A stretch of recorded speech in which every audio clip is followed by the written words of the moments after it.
will be dead by the end of it, so there is death involved. I also think we have an incorrect background here, but we will survive. So we're gonna go ahead and open up the uncle chest to find drugs. Potential drugs? Well, All yes, right. drugs.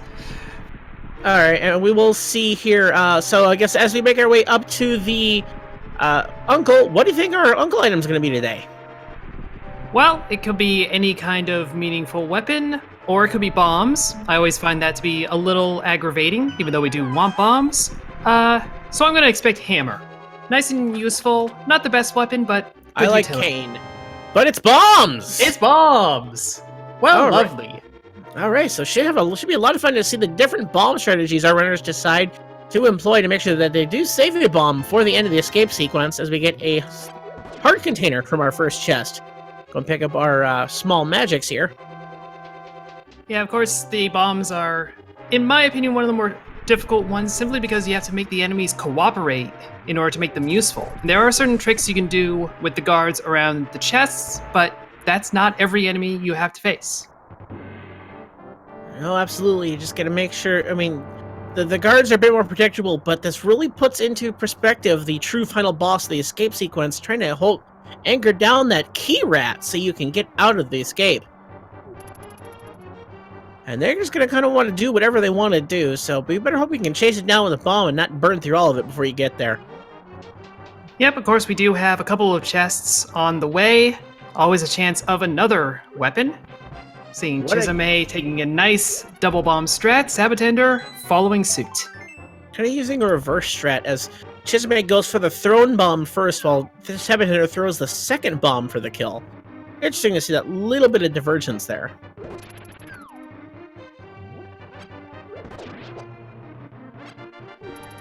Sabo gets a nice bomb drop to refill back up to 10.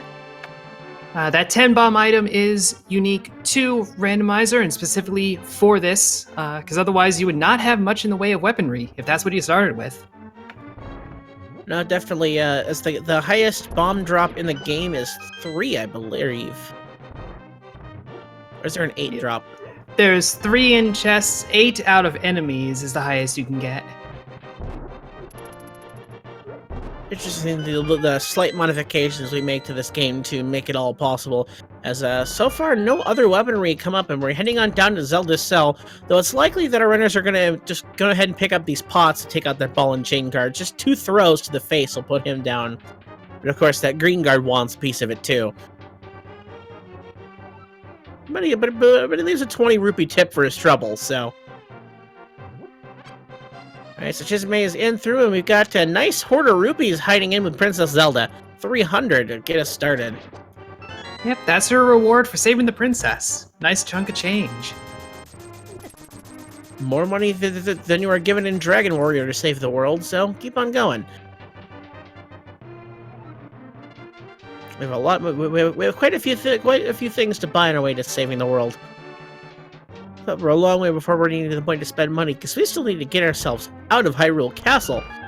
Just a couple more checks we made in the dark, and hopefully we're holding onto one more bomb at the end of it so we can open up the back of the escape and see what 3 items are hiding in there. Yep, now it is in the dark, more or less, but our runners will have the lamp cone, even though they don't have the lamp at the moment. Again, little modifications for the various randomizer modes. Standard lets you get through there without having to figure out a dark room.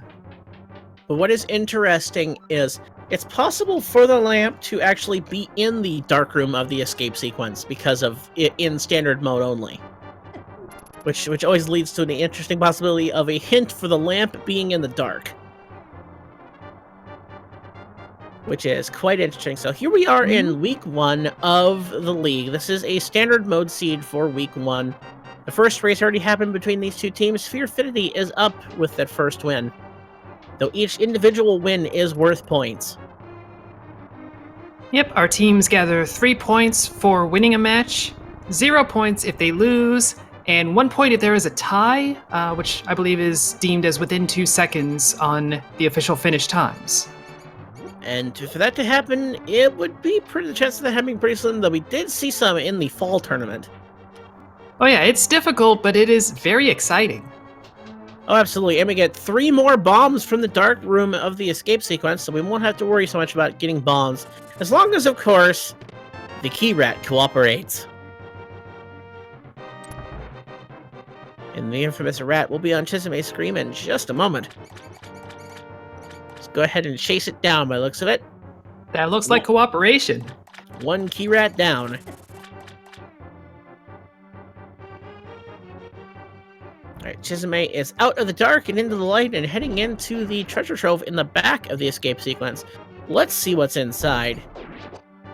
We've got ourselves another piece of heart, the blue mail, and the map, so one more thing to be found once we get out of Sanctuary. So far, nothing too major here. A little bit of safety, but... Yeah, pretty much just safety and health at the moment, and a mushroom that might be something. We'll have to head on over there, probably sooner than later, getting an item so early, but we'll see.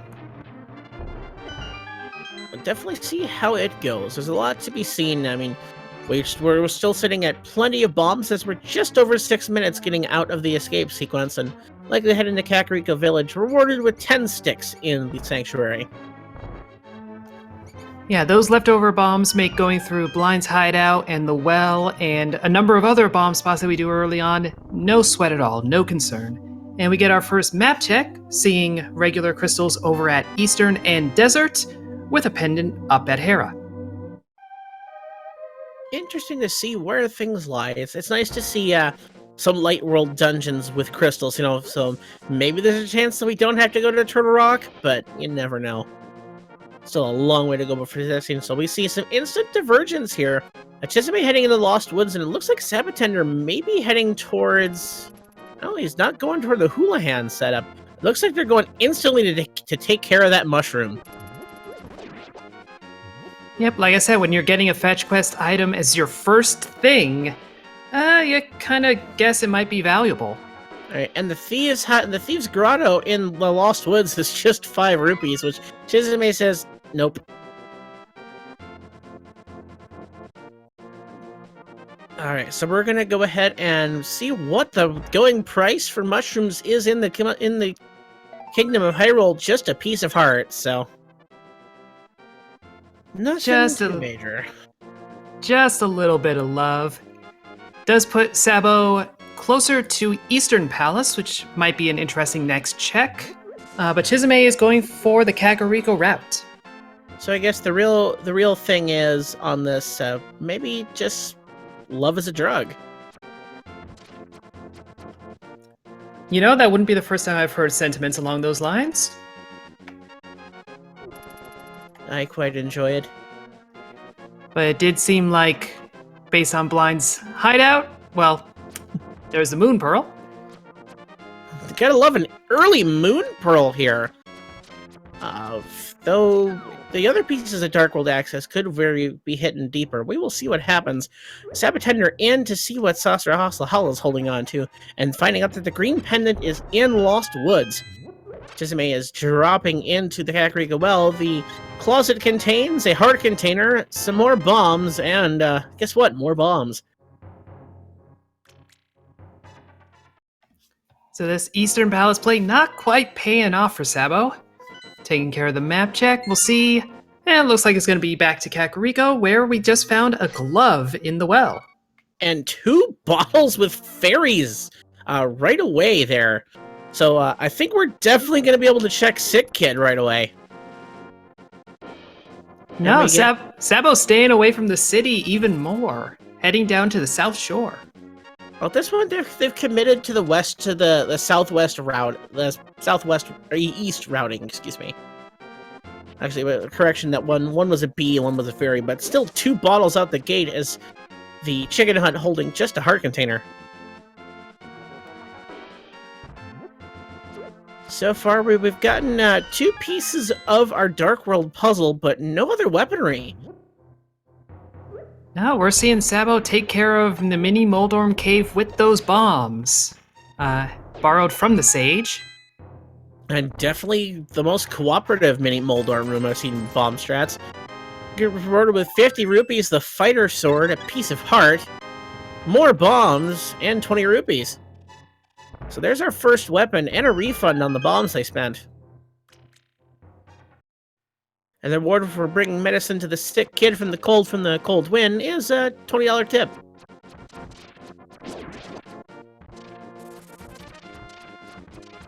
Interesting that You do a little good and it pays off. interesting little bit of routing that Sabos chosen with going over to Mini Moldorm and then back toward the dam. Chisame checking the library so quickly I couldn't even see it.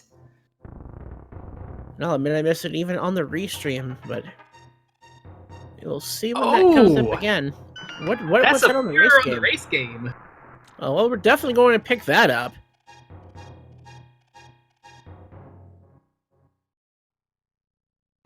Yes, Sab0tender taking a very interesting route here. So he goes ahead and comes out of the escape sequence. I got a mushroom. I'm going to go turn that in.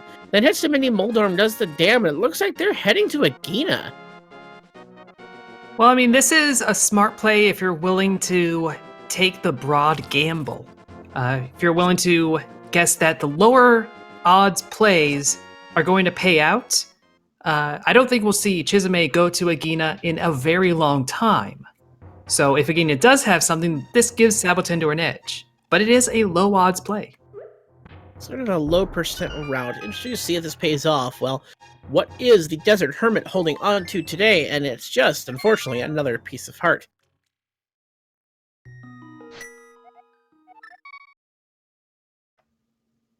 And Chisame setting up a Houlihan.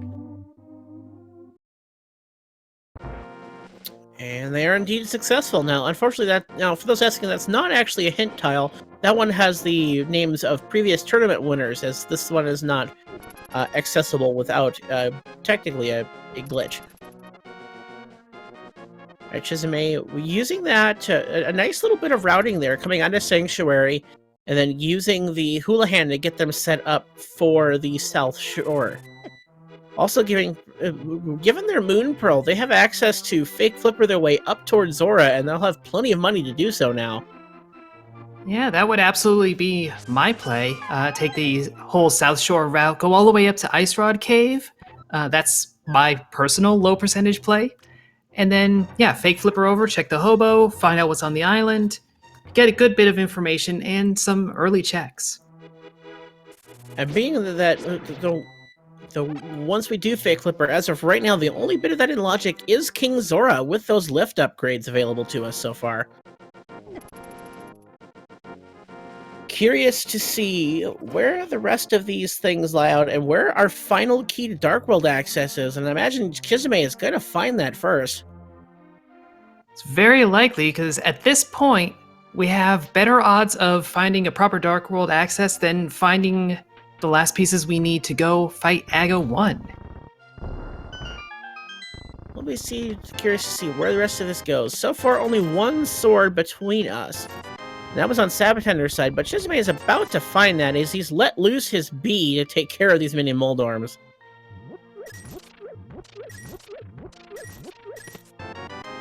Gotta love the old bee bother. Meanwhile, Sab0tender picking up their Moon Pearl in the back of the thieves' hideout. Chisame fighting their sword. Imagine a check up to Ice Rod Cave, and then some fake flipper shenanigans will probably follow. Yep, now like you mentioned, Zora is the only part of that whole fake flipper that will actually be in logic. We never expect runners to do any of those sorts of minor glitches, never expect them to do dark rooms, but they're more than welcome to if they're willing to put forth that effort. At risk potentially sending yourself down the wrong chain of items. If you lose track of the logic and finally find you have an item that's massively out of your logic, and you could try to follow it to things that you wouldn't have access to, and may end up putting yourself in a behind in the race overall. Right, a long walk to a cold cave reveals to us just another piece of heart, so we're heading up to we're going to go ahead and take a swim in just a moment. Taking stock of what we have left in the logic, the only things left unchecked are the Eastern Palace itself and King Zora, as far as logic check goes. Yep, and of course anything that those might lead us to. If we find the lamp that does bring Spectacle Rock into play. Actually brings Tower of Hera into play entirely because of that mirror. Yeah.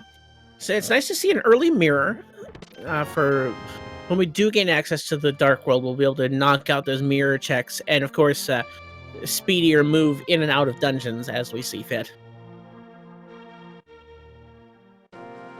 Alright, so Chisame is heading down to see what the hobo under the bridge has been holding on to this whole time. And today we have just 20 bucks. Thanks for the visit, kid. How about that? Have 20 bucks. And pulling off the fake flipper out pretty seamlessly. That's a little trickier than the one that gets you into the lake in the first place. And Sab0tender getting the news that they should have just dove the race game, finding the mirror at the end of it. And just some arrows on the island. Alright, head our way through the whirlpool and we'll see what's going on up at the waterfall ferry. Gotta be careful. Little sketchy position there. And if you take a hit while you're fake flippering, instantly dead. That is to prevent the, that was added into the randomizer because in the standard game, if you get hit while you're fake flippering, you use soft lock. And there we have an early sequence break on the ice rod. That's huge. Potentially. Absolutely. Yep. We don't yet know if Turtle Rock is required and thus the ice rod is required. But if it is, that's a very easy find. Kana Burna over on the Zora ledge. That's never actually required, although logic could dictate it.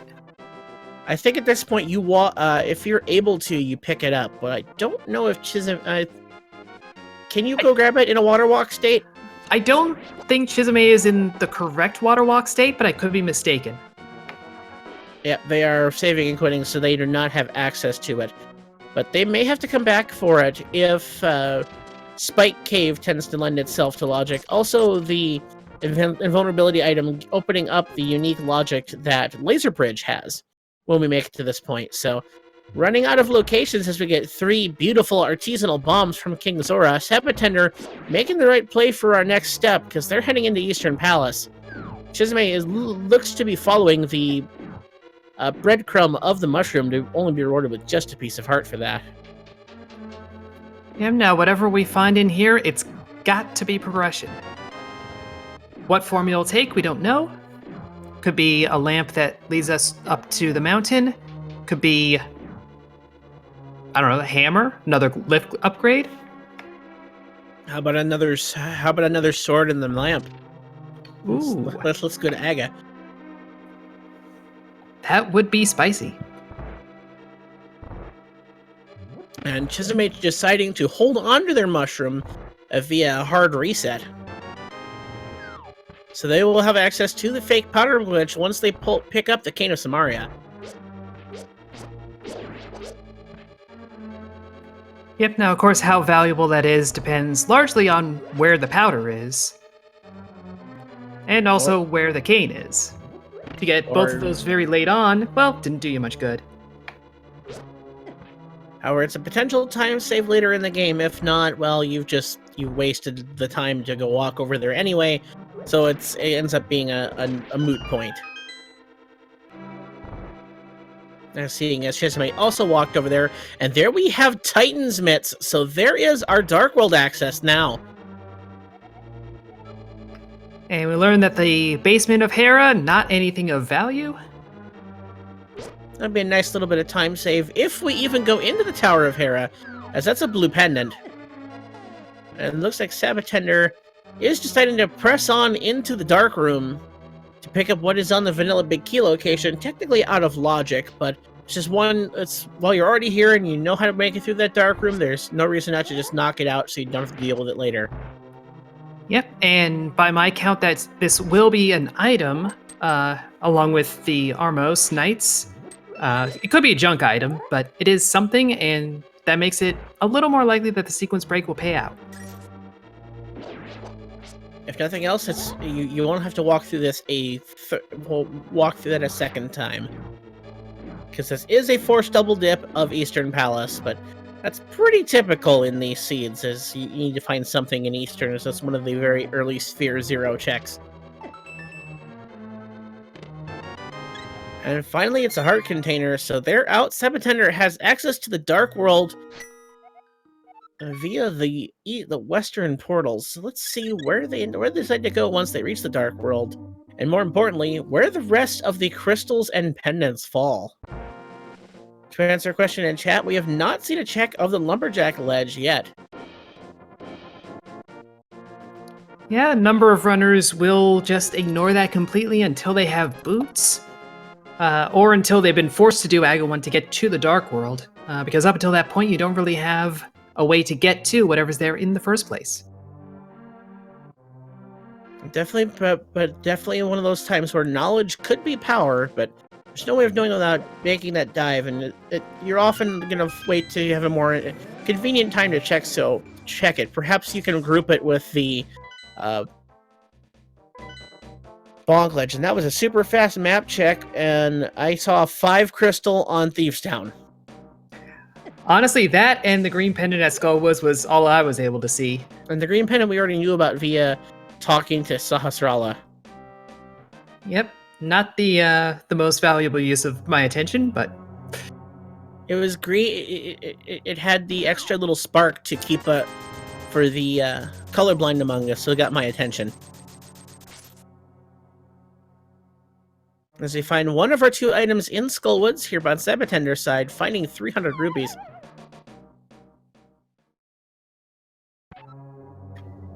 Yeah, with Skullwoods being a pendant and only having 2 items, you're really hoping that you find both of them in this front part, and then you can just kind of forget about it. We'll see how lies out with one more check available to us here. Not to get out of the way, that's the compass, so we still need to press on before we find our second item there. Chisame just about making their way to the Vanilla Big Key location in Eastern Palace, and they'll be on their way to the Dark World in just a moment.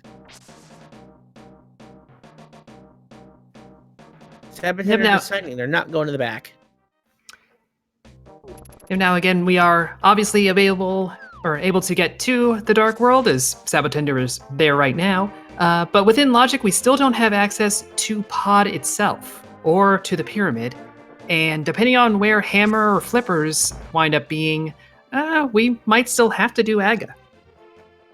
We still have quite a bit of checks to be made here, as, speaking of Aghanim, we just found the magic cape in the Sea House. So likely that we will not be going back to pick up that Cane of Burna on the Zora Ledge at this moment. And Sab0tender is going ahead, and they're just going straight into Thieves Town. It's a crystal. It's a very easy dungeon to take care of with basically any amount of gear. You might as well. And thankfully for them, this isn't inverted, so they're not forced into a 3-heart hammer bind. As we now get a better map check, a red pendant on Pod, and the other 5-6 in Swamp Palace. Pendant Pod never feels great. Yeah, now that we know we do have to do Turtle Rock, that fake flipper to the waterfall is looking like it paid off pretty well. That ice rod is one of those more obnoxious items in the game. That and the silver arrows can be in quite a few places. And I don't think there's any location that the silver arrows cannot be. Except for the one forced key room in Skullwoods.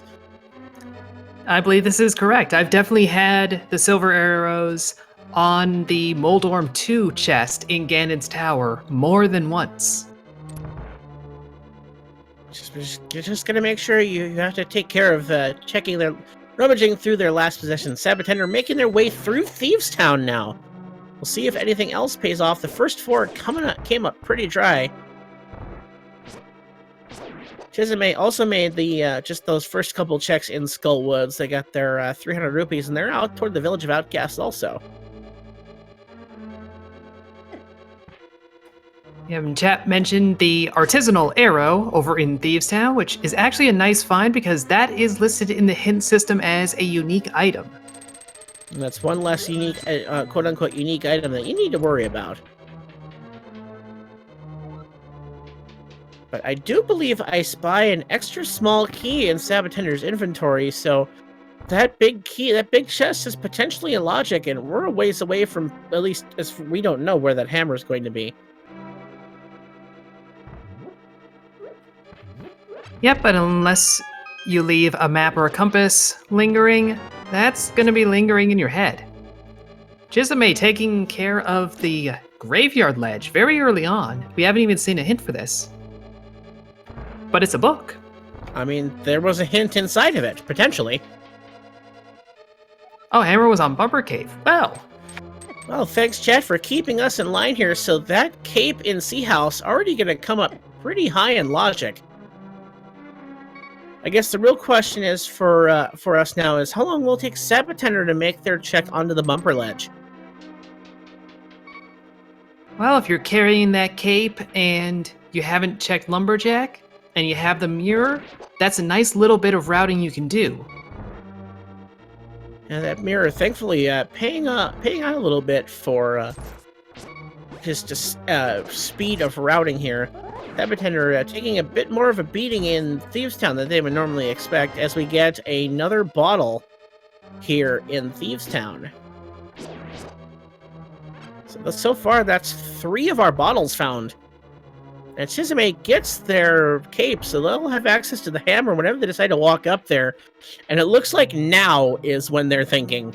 Now is a pretty good time. And it'll definitely pay off. It'll definitely feel good as Sab0tender is heading into the blind fight, small key in hand. That would give Chisame access to the big chest without having to make a double dip. If something's hiding in that big chest, we could be in for someone who's in a bit of trouble. Yeah, I would have to get a second look at their pause screen to see for sure if they got all the items or not.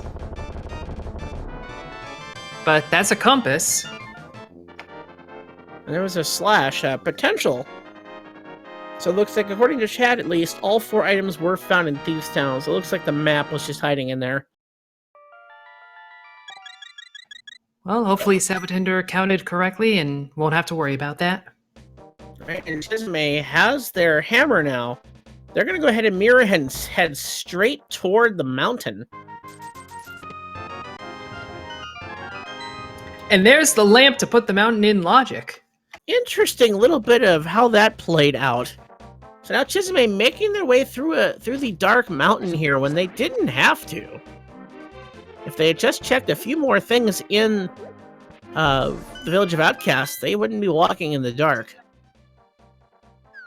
This also means that this sequence break is not much of a sequence break. And we find the Bombos down in the brewery. Definitely not much of a sequence break as we get Fisher-Price My First Shield.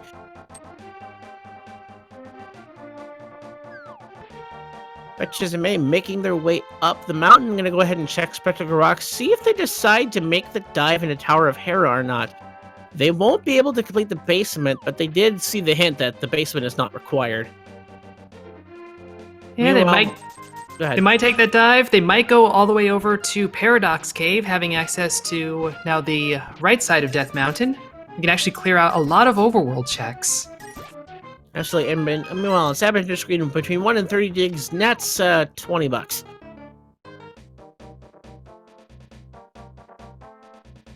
Imagine to keep us in the dark village. Thanks, game.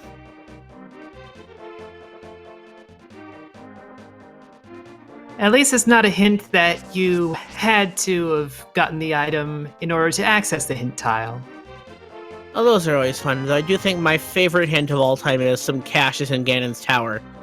The hint that's guaranteed to be true in every game. Well, not 100% guaranteed, but functionally. Unless the junk fill algorithm only puts arrows and bombs, I don't see that being untrue. I'm not saying it's likely. Alright, so Chisame is going to go ahead and dive into the Tower of Hera as we find out our first tablet doesn't have anything of note. Only 10 sticks.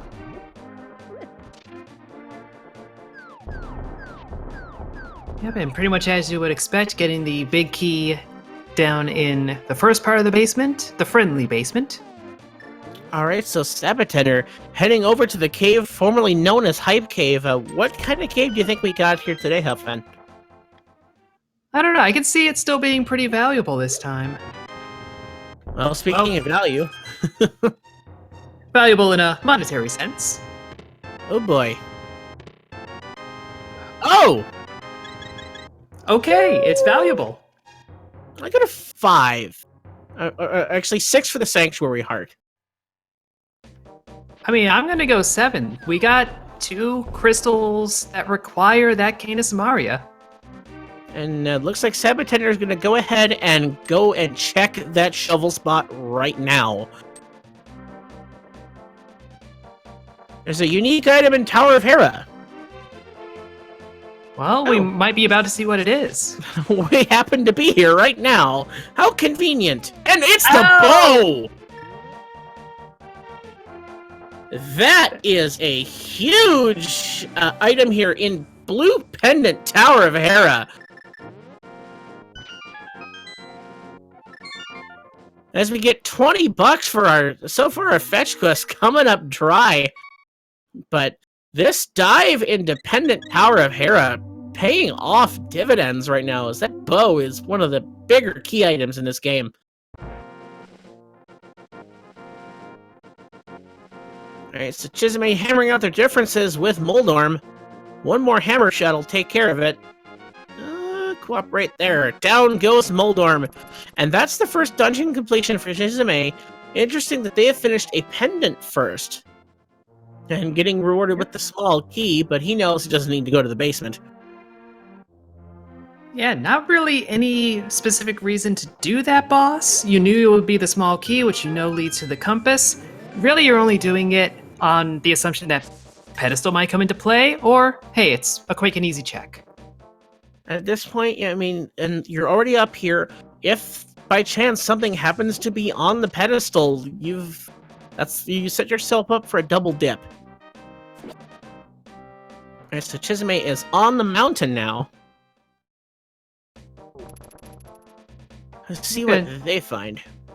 Gonna take the slow spiral. And Sab0tender is just about to get the news that the hammer's up here, but he already has the magic cape. Yep, so not too much time lost by going around the south side. I should go ahead and get rid of that murder dactyl first, leaving the 4 bomb drop behind, as 3 bombs are found out by Chisame after that long walk through a spiral cave. The chat pointing out that Chisame is going down technically a logical path, though they don't know that yet, as they didn't pick up the lamp from the Village of Outcasts.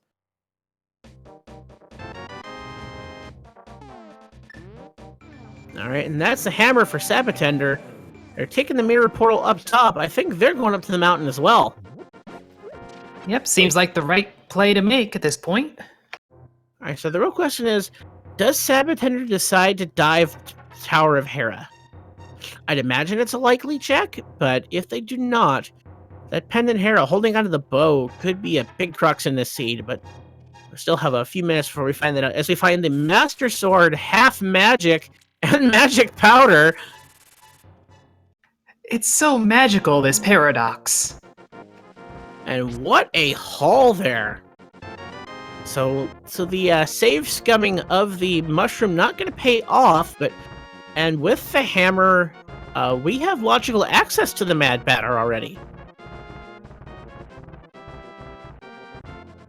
And interestingly enough, that's all of our fetch quest items found in 34 minutes. Yeah, nice, quick, get those out of the way.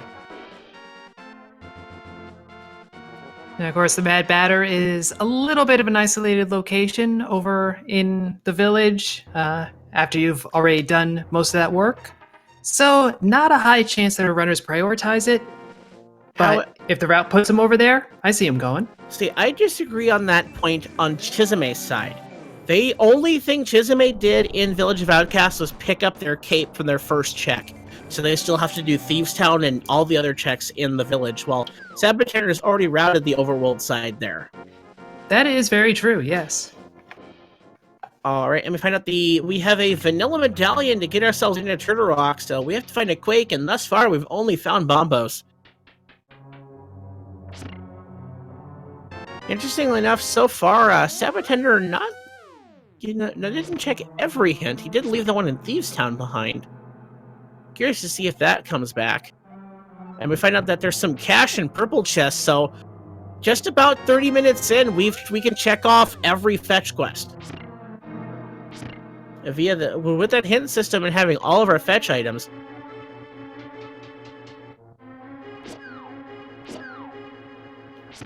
And we find our last bit of armor over in the Super Bunny Cave, so everyone's going to be rocking the red today. And it looks like Chisame is going to go ahead and take care of Hype Cave. Sab0tender heading up to the Tower of Hera, so they'll have the bow in just a moment. Chisame will have their Kata Samaria when they walk over to Hype Cave. The only question is, where do they head next? Judging by where they're at, they're probably going to walk down to the south side of the Village of Outcasts, take care of Stumpy, the dig game, and then make their way up. Probably take Jeremiah along with them and check everything in the blacksmith area. And finally making their way up into Thieves Town and pick up their first crystal.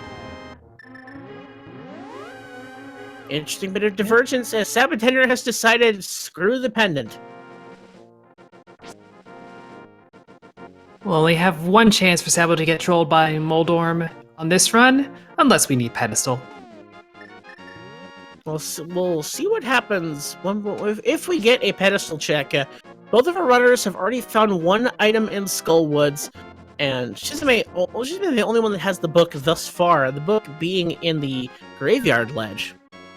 Meanwhile, Chisame is making their way toward the Palace of Darkness. He does see it is a pendant pod, but it is a completable pendant pod. Yep, and pendant or crystal, pod's got a lot of items. One of the most item-dense locations in the game, just a lot of keys to mix in with it. With the bow and hammer in hand, nothing stands between them and clearing through all of it, and having both of those pieces screams, maybe there's something in here. Well, to find out, you gotta pay off the monkey. Fortunately, both of our runners have been finding a good amount of cash, so these moments are not a concern. But seeing him pull out the mirror, it looks like he's going to open pod and then may just proceed into Eastern Palace and take care of the crystal, but he'll probably come out afterward.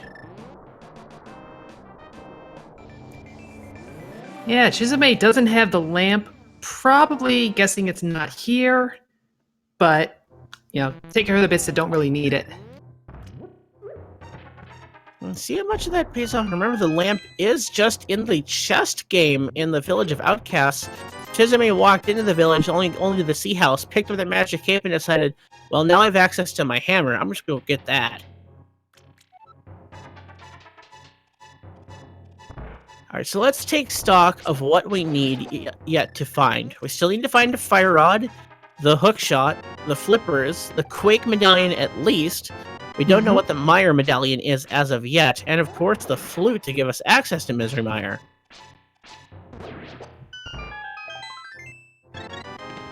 Yep, we still have plenty of dungeon locations to take a look at, especially if we end up finding flippers pretty soon. Swamp Palace is another very item-dense one. We haven't seen the hint around what is on the left side of Swamp just yet, though. In fact, we didn't even see a useful hint there, so we found just the joke hint in the Bowlock side of Pod.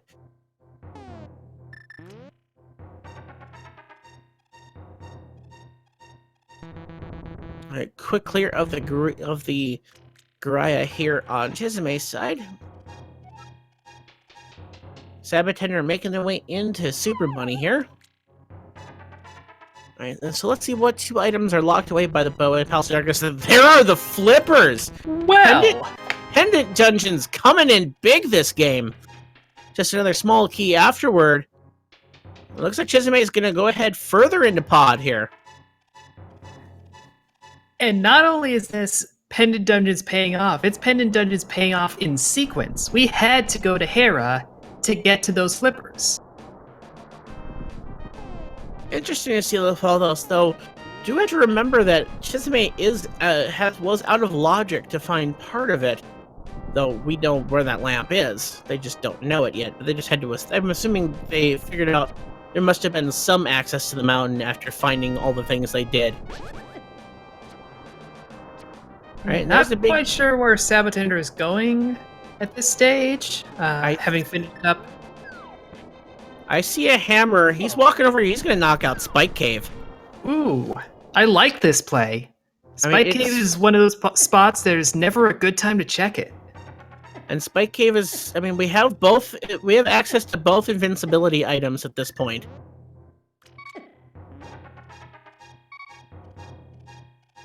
Alright, so I don't know if we found anything downstairs in the dark room there. There's the boots and pod! I'm starting to think pod might be the play. Just a little bit. Pendant Palace of Darkness coming in big here. Chisame making their way through the dark maze now. Two items in here and the big chest available to them. There we find 20 rupees in the dark. Sab0tender is making their way toward the Eastern Palace area, but it looks like they're heading straight into Eastern to take care of the crystal here. And there's the compass out of the next chest for Chisame, and now the big chest is next.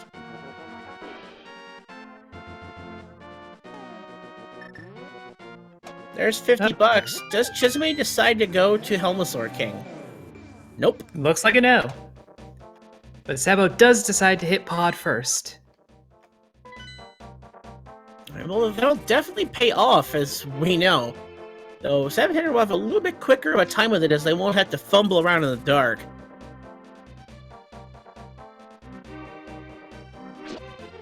Okay, so Chisame going ahead and walking through their second trip of Eastern just have to make their way back to the boss's chamber.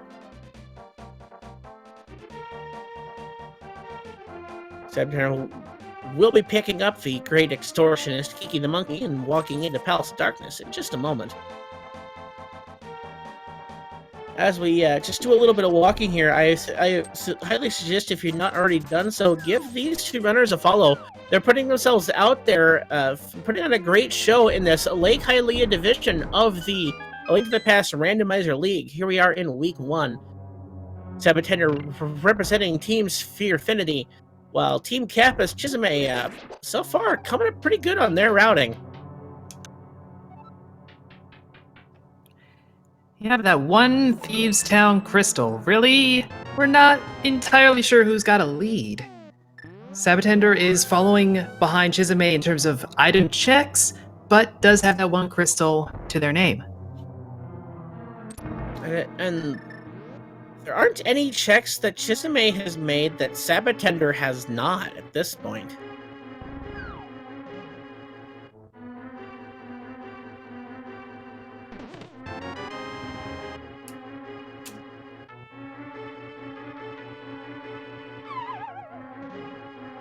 Alright, so just go ahead and take care of the red Igors here for Chisame. Pick up 5 more arrows. There's plenty of arrows in that room. It's almost as if the game wants you to use the bow on that boss. Almost. So far, a quick and easy setup on the quick kill of the Armos Knights. Down they go, 10 sticks for reward, and Chisame's first crystal at 44 minutes.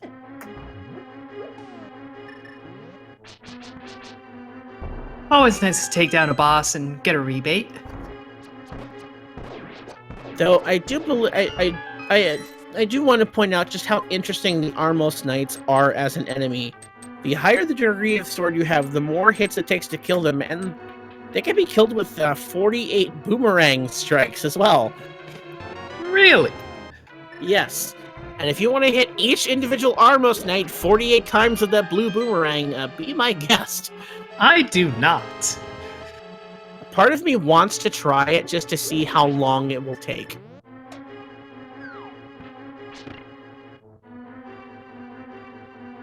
And there's a King's Tomb check, just 20 bucks. Not much of a king.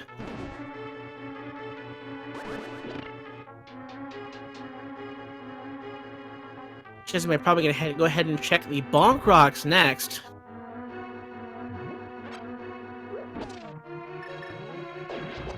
Yep, pretty sensible set of checks when you've just picked up the boots.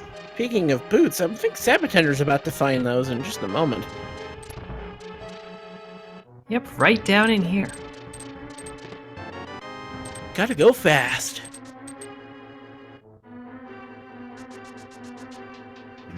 This could work out okay for Sab0tender in terms of finding the book, on the assumption that we do end up needing that.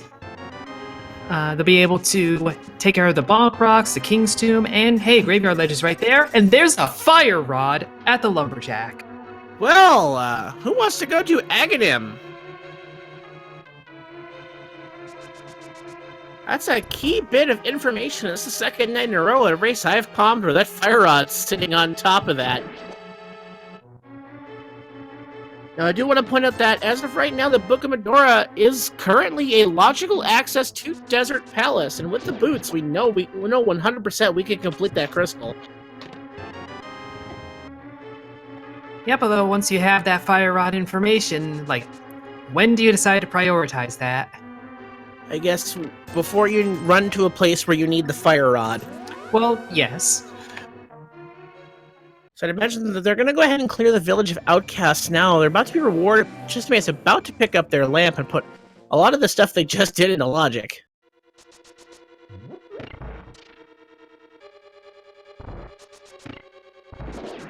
And now Chisame making their way into Thieves Town. Now, then the next question lies. That's a big piece of information of that fire rod being on the ledge.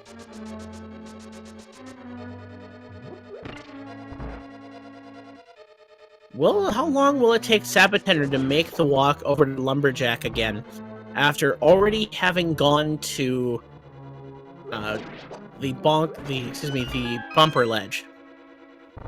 That is a pretty good question. Given that Sabo didn't take a look earlier on, now has the boots, I'm guessing they're going to be one of those runners that completely ignores the Lumberjack cave until they have the boots. And then once you do, that's time to check. So it could be fairly quick. And certainly for their sake, I hope it is.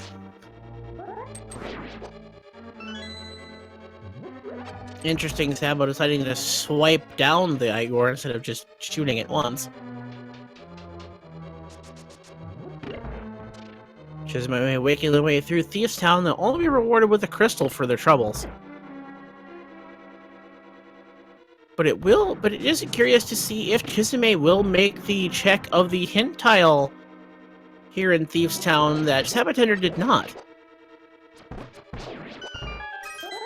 If you had your eyes on the daily race last night here on Speed Gaming 5, you would have seen the hint system coming up gangbusters, so we'll see if that trend may happen again. Yeah, they're gonna make that move. Right, so this is new information to us on the site on the right. There's like the ice rod is with a great fairy. That would have been good information for Sab0tender had they picked it up. But they didn't. Yeah. Chisame already has gotten the payoff on that hint. While Sab0tender is skipping that hint, I mean, they do have their flippers now. It's just, I guess really it's only a matter of time before they make it to the waterfall fairy.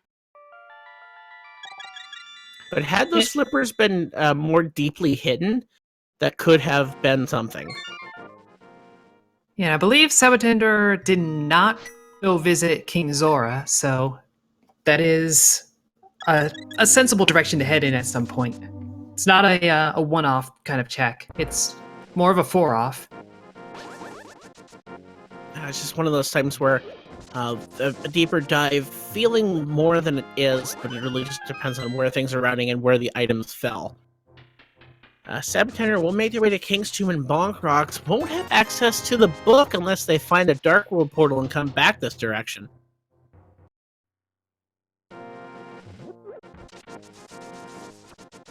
Meanwhile, Chisame making their way back to rescue the maiden. And we will likely get confirmation of what was in the big chest here, as Chisame is coming into Thieves Town with the hammer.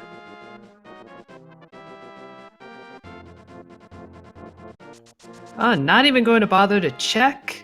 I guess you do the item counting correctly. Yep, so that means, because we know compass is on blind, so likely the map is on the big chest.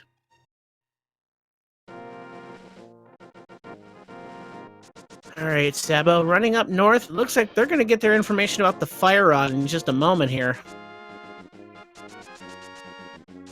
I was asking in chat, the ice rod is in the waterfall ferry. Well, Chisame is sticking pretty close to the script here on our Blind the Thief fight. And there's confirmation. We have a fire rod in Lumberjack Ledge. Alright, so you're in Sab0tender's shoes. Where are you heading next? Well, without the ability to hit up desert, you have that fire rod intel. Sabo's gonna go, maybe go for it, maybe not. I would think Ice Palace. It's a crystal, you got the access, you got bombos, so you can take care of it. And it looks like they're heading that direction. And with the Cane of Samaria, you don't have to worry about key layouts. But I think Sab0tender is also deciding that they're going to go ahead and take care of the flipper-locked locations that they were granted access to. That's a great time to do it. Either right before or right after Ice Palace. Perfect positioning, and of course we know this is pretty useful. Alright, so Chisame is going to make their way over to finishing out the overworld check, over the southern dark world checks here. Going to go ahead and strike the earth, like they go talk to Stumpy, then make their way over to probably head over to the area around the blacksmiths. So we'll see all of those items all in one go. Yeah, I don't believe we saw Sab0tender take care of the blacksmith portion of that trading sequence. Or if we did, I missed it. We know the purple chest doesn't have anything, but you never know what Jeremiah's carrying. Alright, so it looks like we're getting another map verification on Sab0tender, and we're going to get our first dip into Ice Palace. 3 items and 3 hint tiles here. Meanwhile, Chisame, unfortunately we don't have his audio as he does a little bit of Link to the Past ASMR. Cash is in Mimic Cave on the left side, so don't have to worry about dealing with that check. Alright, so what is our reward for knocking down some hammer pegs? Just a piece of heart. And now, in just a moment, we will get to see what kind of craftsmen we have today here in Hyrule.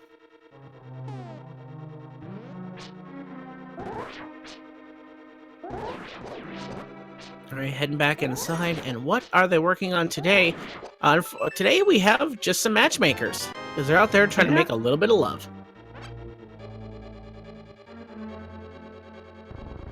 Can love really blossom in the peg field? Only time will tell. At least a little bit of it here. And now, Chisame, you've woken me from my slumber. How dare you? Today I shall curse thee with 3 bombs.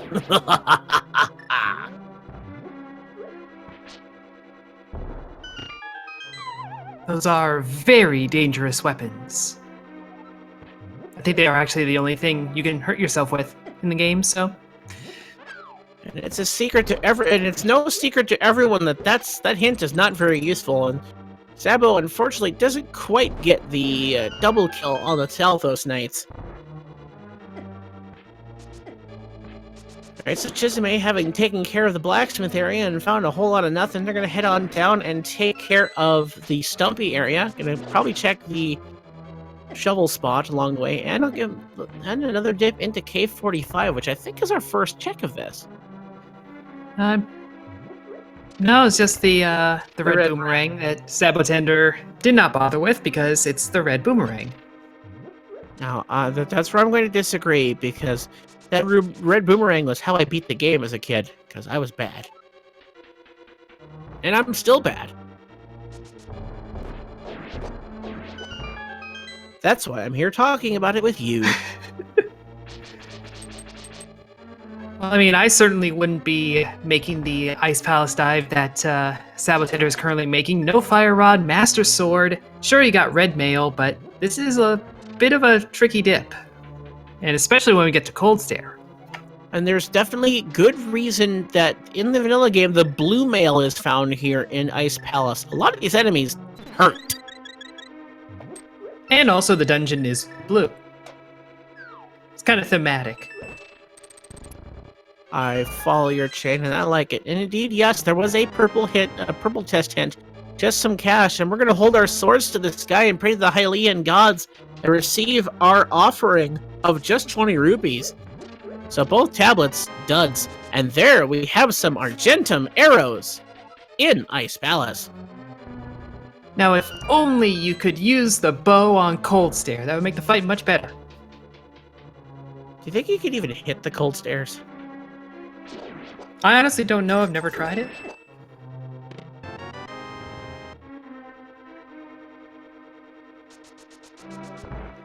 We're going to see Chisame taking the dip into Desert Palace pretty soon. If the flute is here, then that book ends up being required. Otherwise, there's only one tablet left for that to provide value. Alright, so down go the Freezors here. Just a heart container, and Chisame is going to go ahead and take a look. It's in a book. It's Desert Palace.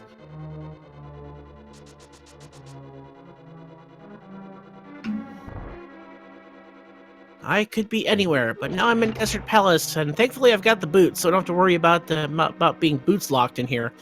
But we'll see what items lie inside, as well as picking up another crystal. So far on Sab0tender's side, we haven't found anything aside from the silver arrows, which are always good to find, but not required to finish the game. Yep, although if we stick with our relatively low sword, you're probably going to want those. And that was a unique item requires the cape. Well, we've already had that information. We already have it. Thanks, game. So that was another hint that led us to the hammer location.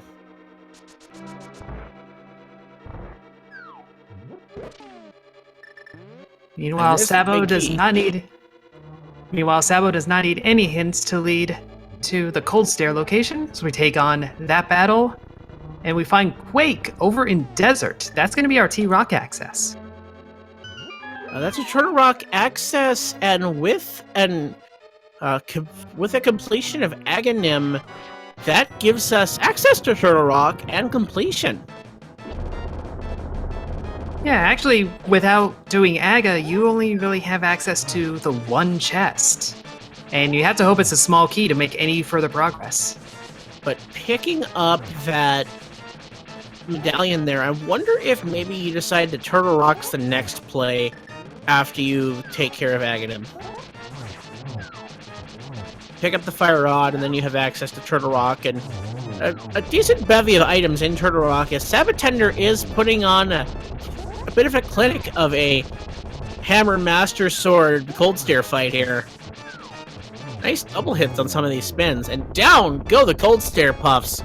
Very nice fight. Just getting the compass is the reward, but more importantly, another crystal.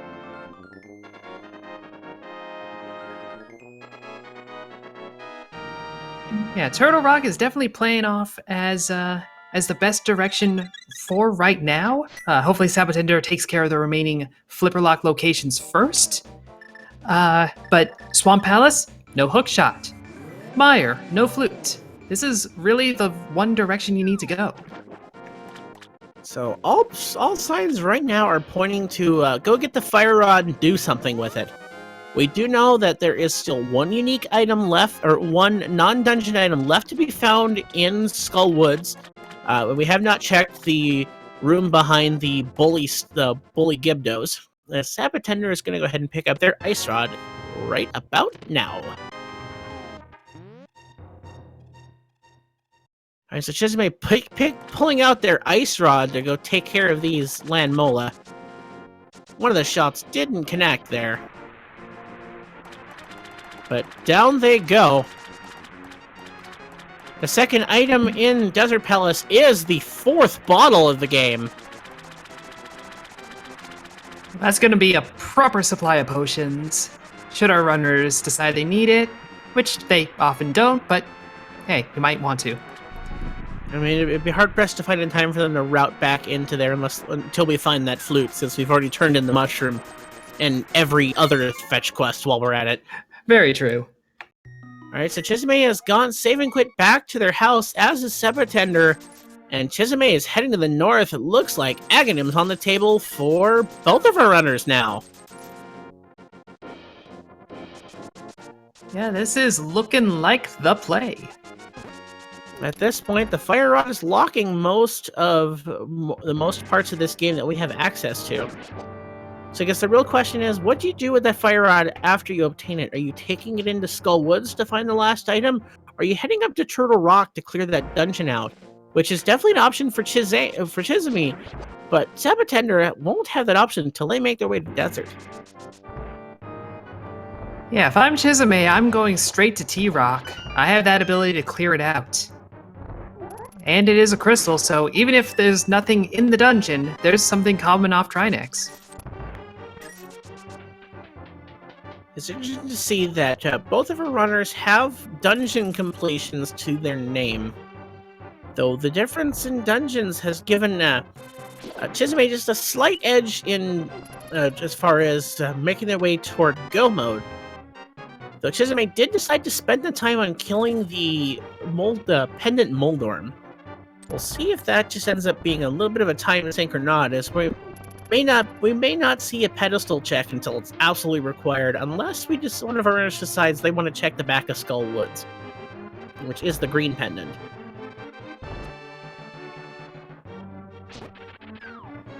And now as we're making our climb up the last few levels of Aga Tower, always wondering, how many blue balls are we going to see this time? Are we going to have a friendly Aga or a rude Aga? Because it's required, I'm going to just go with a 4. Yeah, I would say a 4 makes sense. And now the game decides to tell us that the boots are in the Palace of Darkness. So if you were still looking for them before you came here, that would have come in handy, but unfortunately both of these guys already done so.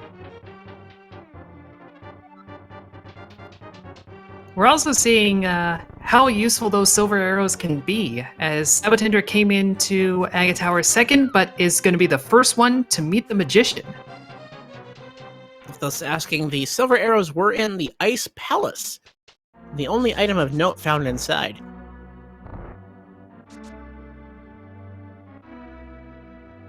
Alright, and as Zelda is banished into the Shadow Realm, we will see how much of a pain our first required geometry test of this seed is truly going to be.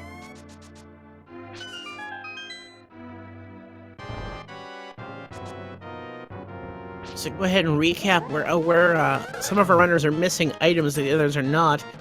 The Quake Medallion was in Desert Palace that Chisame dove, the silver arrows being in Ice Palace.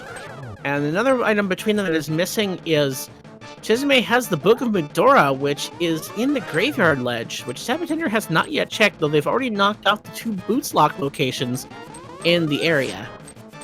So how long it will take to for them to get to the Graveyard Ledge is yet to be seen, and unless that flute comes up somewhere, it may be a while before they get another access to Desert Palace. Lumberjack Ledge is the Fire Rod. And that's just 2 blue balls from this fight. Very friendly, Aga. This will also make for our first pyramid checks. I don't believe we saw either runner give this a look. Nope, after they cleared Pod, they mirrored over to Eastern Palace, because that was a crystal they could complete. And there's the swag net, likely just to be left there. Unfortunately, holiest of nets will just be left up. Perhaps it's not a bug net, perhaps it's one of those wind socks like you see at the airport. And right now we have a gentle breeze towards the west. Alright, Chisame has decided to save Mirror, go back to the light world and save and quit. So while Sab0tender is heading up to Catfish. If this comes up something, this could be entertaining. But we will see here. Sabo again making those low percentage plays that so far haven't paid out, but Chisame has been making the same moves later on. So hasn't really come back to bite him yet. Alright, and our angry fish today is going to cough up for us $300. Not paying off in progression, but now they've got more than enough money for any safeties they'd want to purchase, as we've already made every required purchase of the seed. And there we have the fire rod for Chisame. Yep, that's a move directly to Turtle Rock. Once, of course, the old man decides to give us the heal he wants. Alright, so Sab0tender is going to pick up their fire rod, and the real question is, where do they go? They don't have access to Desert Palace as of now, and because of that, they may head out toward Turtle Rock, but won't be able to open the door. Well, I think Sab0tender did make the check as to what medallion they'll need, so probably has enough information to avoid doing that. So we might see a Skull Woods move. That fire rod does open that up, and as we said, there is one location left in the dungeon, and that green pendant makes for another item over on Sahasrahla. Yep, 3 checks, 1 item remain, but Sab0tender is going to head over. Looks like they are indeed heading that direction in the Dark World. The real question will remain, though. How long will it take them to get to Graveyard Ledge if we don't have another access to the flute and therefore access into Desert Palace? Going south out of that portal? Hard to say where they're gonna head. Further south. Oh, that they have. They're gonna go ahead and take care of the lumberjack or the blacksmith area that they haven't done yet. And we find out that the mirror is in plain sight, and we saw that way back in the race game. So, thanks.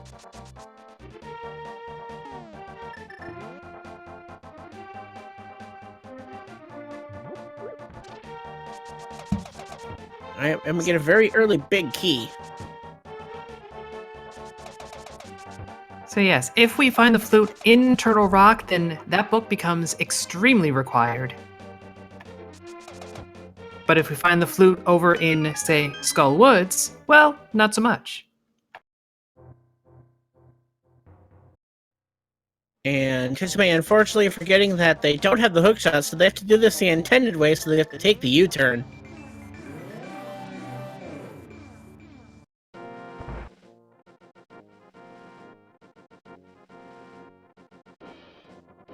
Fascinating question in chat. So as far as checks go, Sabo, the only checks that Sabo has made that Chisame has not really was Ice Palace. Yep, no, Ice Palace did end up being a little valuable, and of course is a crystal. But not anything substantial like Chisame's look at Graveyard Ledge. And as Sab0tender is cursed by bombs, Chisame is heading back toward our friends, the Chain Jumps.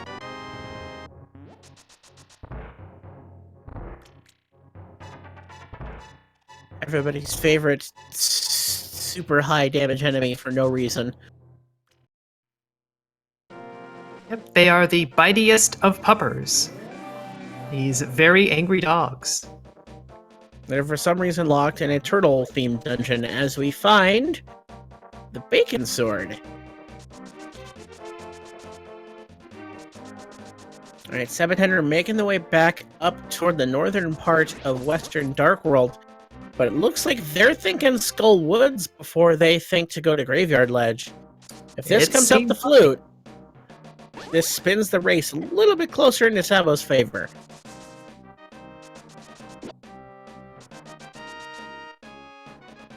I definitely have to feel that Chisame is thankful to find the Tempered Sword where they did, because Master Sword and Trinax, not the most fun. Well, that's why you don't do Master Sword Trinex, you do Hammer Trinex. Still seems unfun to me. Oh, certainly. Alright, so we're gonna have to go deeper if we want to find the second item here in Skull Woods, because that chest comes up with just a small key.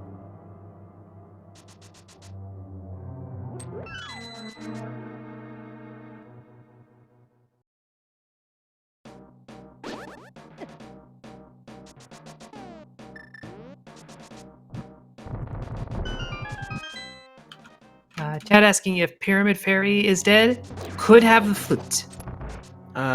Definitely could have the flute, and could our pedestal have the flute as well? I do Very believe well so. could. And Sab0tender is in the area to check pedestal, but doesn't have the book from the graveyard ledge. Now, Chisame is going to make the Mimic Cave check here, because they didn't go to Ice Palace and find that hint. So as of right now, we're looking for the hookshot and the flute. We're 2 items away from Gomo, just an hour and 11 in here, as we get our cash from Mimic Ledge, and Sab0tender trying to take care of this moth. Yep, this is the one boss that frustrates new and veteran players alike. But what I find most interesting about Mothula is the difficulty is not in the boss, but in the arena. Oh, absolutely, and when you do Randomizer, you really come to realize that. Alright, so there's Sab0tender's first pendant.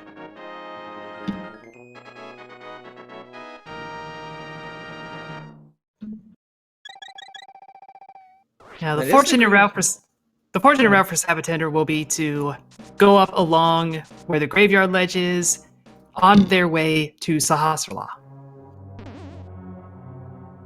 Will they make that decision? As of right now, it's pointing towards that book being in Graveyard Ledge definitely being required. Unless, of course, the Sahasrahla, unless the green pendant is the key to our flute.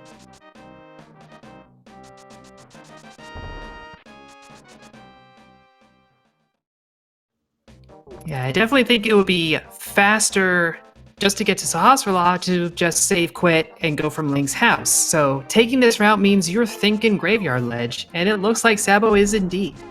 That'll be good for them as we find the hook shot on Laser Bridge for Chisame.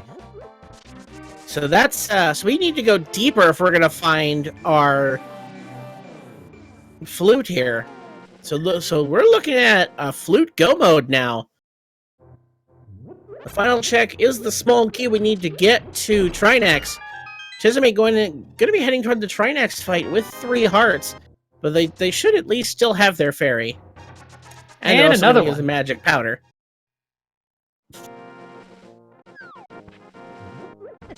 So as of right now, we are looking for flute and potentially the Ether Medallion, as we have not yet seen the Meyer Medallion yet. Yep, so our runners, when they find the flute, we'll see if they act like they're in go mode. It would make sense to, especially since you'll have 2 of the 3 pendants, or medallions rather, but that one last one could trip you up. I think after you get access to the flute, you head straight to Meyer and find out if you're in go mode. Because then you at least check the Meyer shed and the checkerboard cave. Ooh, $20 from the Sage. Not the best of payouts. Alright, and that's the end of Trinax for Chisame.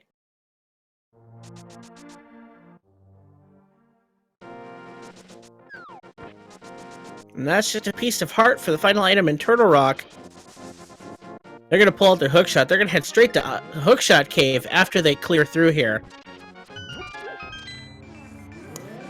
Ooh, Sabo is going possibly to Swamp Palace early without the hookshot? Dangerous play. Maybe just check the hint tile here. Or I don't think... Or, checking the tablet. Yes. We know Won't it's be- nothing of won't be- note. Yeah, it won't be worth it, but is a smart move. All right, and we're finding so far just some love here in Hookshot Cave. $20, and finally 3 bombs. So they're out of there. My guess is Swamp Palace probably next on their agenda. Sab0tender also, after checking that tablet, is going to go ahead and grab their book. Take a look, it's in a book. Desert Palace, here we come, and the Quake Medallion hidden within.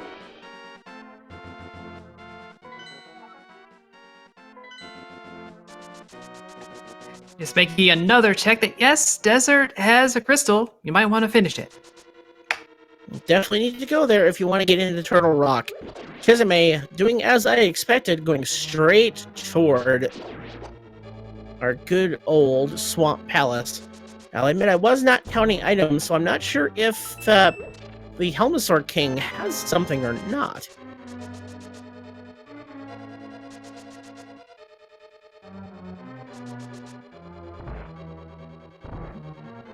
Yeah, with that dungeon having so many chests and so many keys, I certainly lose track from time to time, without counting the chests on the tracker.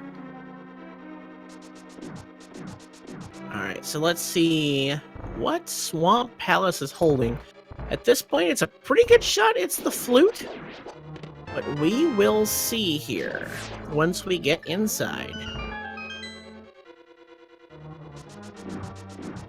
But it is an interesting, a unique item is above the pose. So had Sab0tender not checked Graveyard Ledge that it had come for this hint tile, they would have been rewarded. So definitely a tale of redundant hints, but a hint that had you not seen where it led to, could have come in and brought you back into the game.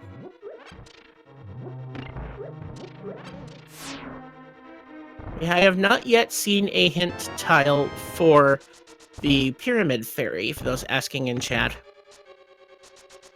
But as we make our way through Swamp Palace, I'm really interested to just look at the way the items fell into place to lead us to where we needed to go. So in order to get our hookshot in Turtle Rock, we had to get the Quake Medallion out of Desert, which was only accessed via the Book of Medora in Graveyard Ledge, which came from that plain insight mirror in the race game.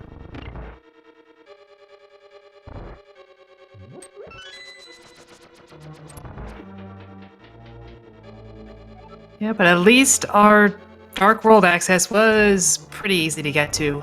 Between the 2 gloves and the Moon Pearl just sitting there in Blind's old hut, not much trouble. Aside from here in Swamp Palace, there isn't many other locations for the flute to be in. The Helmosaur King is the most unfortunate one sitting out there. And of course, the pedestal. Indeed. So it's not coming up here, it's you're making your way toward pedestal and grabbing the medallion on the way, or the pendant on the way. Helmosaur King things. Mm-hmm. Now, Chisame avoiding the left side of Swamp. I believe we saw a hint that there's nothing of value there. But if I'm mistaken, then Chisame might be mistaken. And of course, we will have access in a moment to the Pyramid Fairy as well.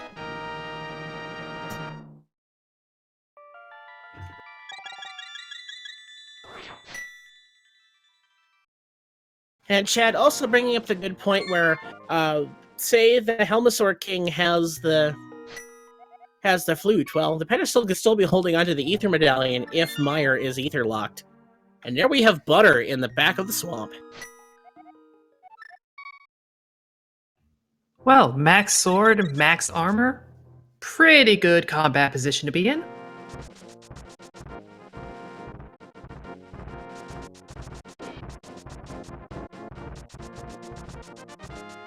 Certainly going to make our Ganon fight pretty easy, even if Chisame ends up not finding the silver arrows, depending on when they hit go mode. Are you sure we aren't playing the Game Boy Advance version? I found 4 swords. Hey! Alright, butter sword fight shouldn't take too long to take care of our Argus here. And down goes Argus. Let's see what they're holding on to. Just the map, so... Did we see the big key drop? We did. So we've got to go back inside to open up the big chest. Yeah, we have not seen a hint as to what that chest contains. We do know that the left side of Swamp is no good, so it's definitely on the big chest.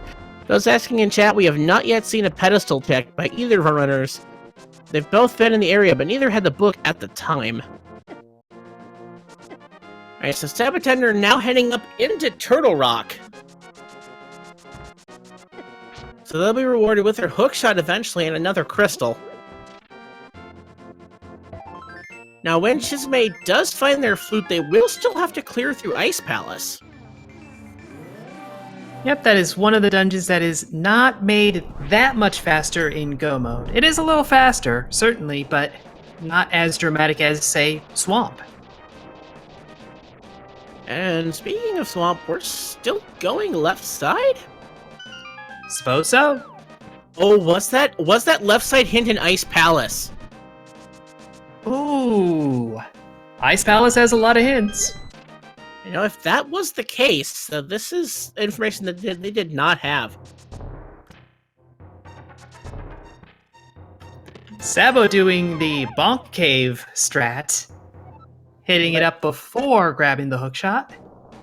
Well, I mean, there is a logical chance that the hookshot could be there. Yep, I've had that happen. For those of you asking, bonking over gaps is considered a developer intended hint, or a developer intended trick, because that's the only way to reach the refill room and Ganon's tower on the climb.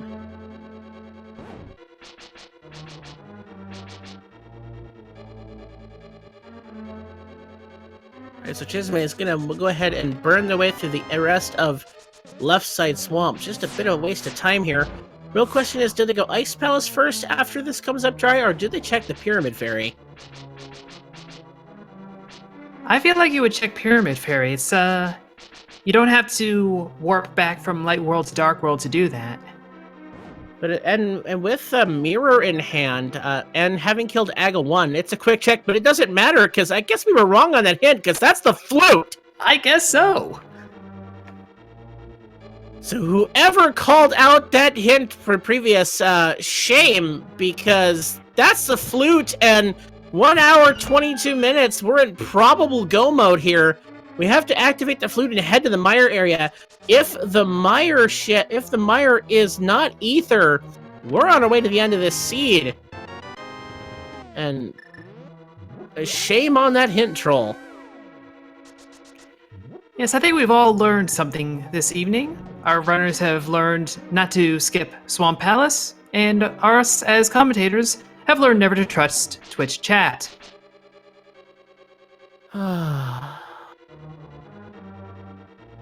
You can't see it, but I'm wagging my finger at you, chat. I have brought great shame upon our family of commentators.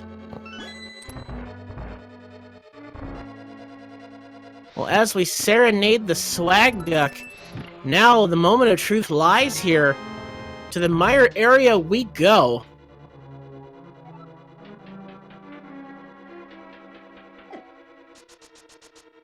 If you are a Spherefinity fan, you're hoping to see an Ether Medallion here.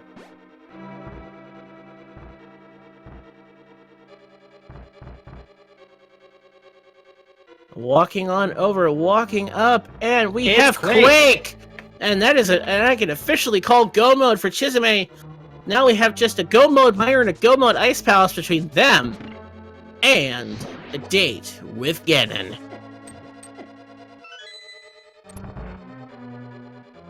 Sab0tender getting pushed around in the corner.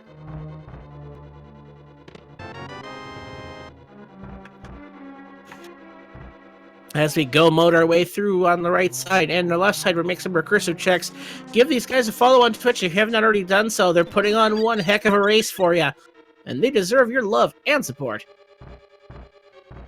And of course, this is far from the last we'll see of either of these runners throughout the Link to the Past Randomizer League.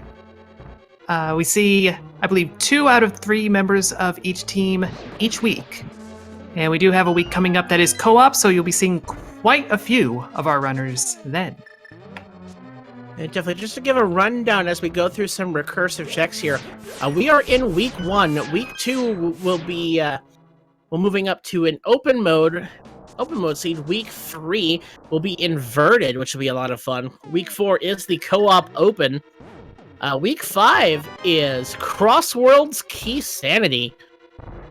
And finally, in week 6 will be a standard mode. And every win counts, as there's 3 points for a win, 1 point for a tie within 2 seconds, and 0 points for that loss. And that's per game, or per race, not per a 2-game matchup. Yep, and as we mentioned at the top of the program, Sphere Infinity currently running on a 1-0 record, so they've got those 3 points. Team Kappa sitting at 0-1, so they're sitting at 0 points. It's entirely possible that these 2 teams will even up by the end of this race. It's actually looking pretty likely at this point. At this point, things are coming up Chisame here, but still a little bit to go through. It looked like we got a pretty quick Misery Mire, so that feels good on Chisame's side. Sab0tender, once they make their next laser skip here, they'll have their hook shot. Lasers need to cooperate. See, at this point, I would just pull out the cape. Be like, you don't want to play nice? We ain't playing no more. Alright, and they have to make their way down to pick up their key in the final chest as Chisame is making their way to Vitreous here. Now, I do believe that by that Silver's location, it's likely that Chisame will get access to those. If I am remembering the location of the arrows correctly. No, I think that chest was just deep enough into Ice Palace that it's probably going to get skipped. I believe that is the Vanilla Big Key location. Oh, I couldn't quite remember where it was. But that'll be a little bit slower, but with the golden sword in hand, I don't think we're gonna be too hard up on a silverless Ganon. Oh no. No. I dare say it'll be easy as Silverless Ganon ever is.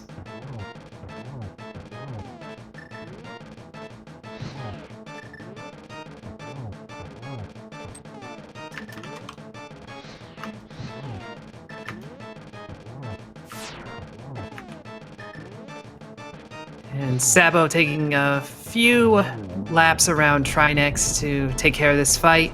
Was like, didn't quite get the Firehead in exactly the pace that you want. Will does have to do a hammer fight where Oh no, running the Tempered Sword. So that's. Do they forget they have tempered? I would assume not, considering how quickly they came across it. Might be forgetting the damage differences though. Oh, taking a death. I do believe they still have their fairy from the Kakariko Well. Yep, but that means you don't have it available for later on. Well, down goes Trinex. Chisame may go moding through Ice Palace, likely to skip the silver arrows. As we get a nice little bit of swag spin.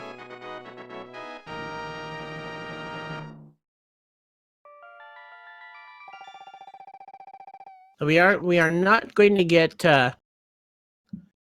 we aren't going to get confirmation fully of what the hint tiles were here in Ice Palace, as Chisame no longer cares about them. for one of those asking in chat, we did get only one fairy from the category. Well, the first bottle was a bee. The second one was a fairy. All right, Sab0tender making their way out of Turtle Rock. They're going to head on into Swamp Palace. They'll have to make their way to the left side if they want their flute and their go mode. And Chisame's given up a little bit of time trying to tackle this Ice Palace bomb jump. Just one of those key glitches to learn, which I still need to put on my list of things to learn someday. Yeah, definitely very valuable in key sanity. Because it turns a dungeon that requires at least one small key and one big key into something that doesn't require anything.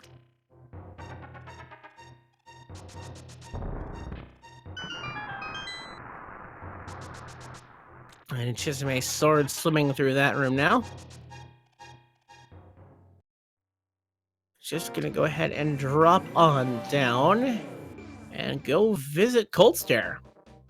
They'll have a bit better of a time of it than Sab0tender did.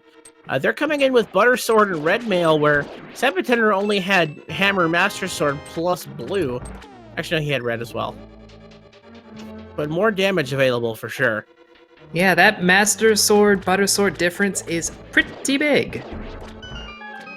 The biggest damage, the biggest jump, one of the biggest damage jumps in the game is between Master and Tempered.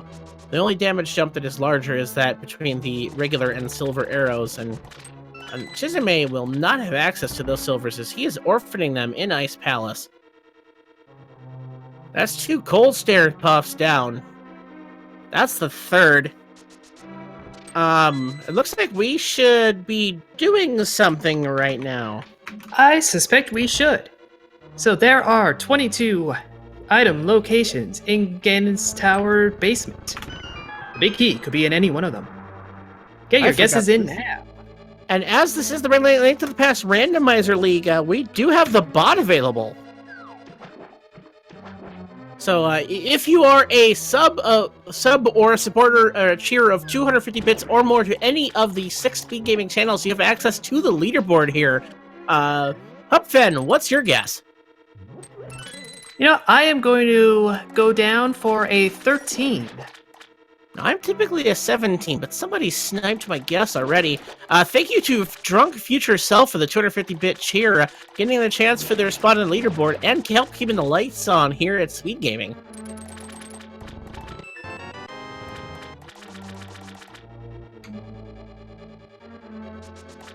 And you will have up until the time where Chisame enters Ganon's Tower to get those guesses in here.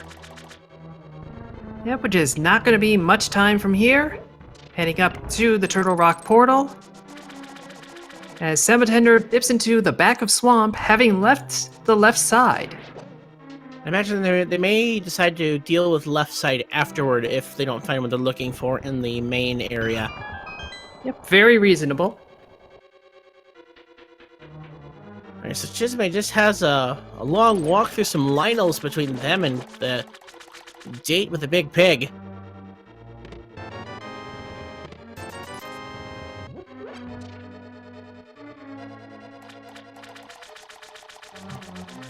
Alright, folks, the crystal spin, the sword descends, get your guesses in. We have just a moment between us and a date with the Tower of Ganon. Yep, and that will do it for our guesses. As we see Chisame going for the right side first. Pretty standard route. Alright here, and check number 1, small key. Check number 2, a piece of heart. And they're going right side. That small key means a right side move. But we're gonna leave tile room for last. As Sab0tender making quick work of our Argus here.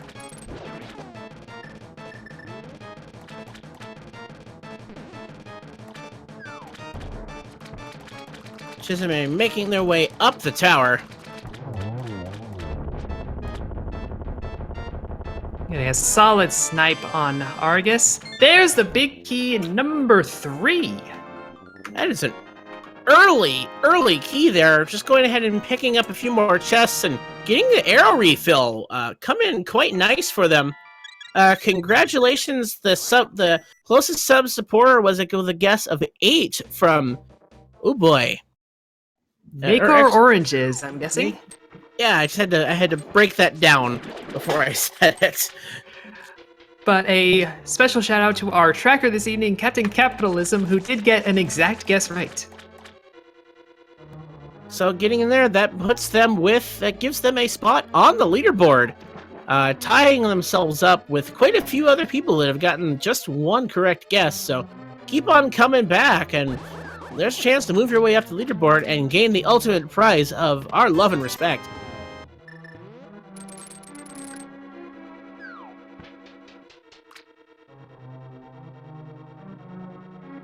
Alright, so Chisame making their way up the tower ascent now. Thankfully, no invisible spike traps or super moldorms to be found. Nope, this is standard mode, so yeah, pretty standard gauntlet. And even without silvers, using that bow to take care of things nice and quick. Just of course, go ahead. Just carving his way through these zigzags like butter. Yeah, it's almost as if there are multiple reasons we call it the butter sword. Well, it is better than the other ones. Hey, I will see myself out now.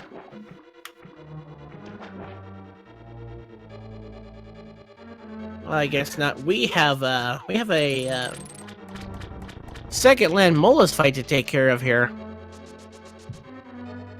Fortunately, losing the handle on it just a little bit. I'm showing his displeasure for that.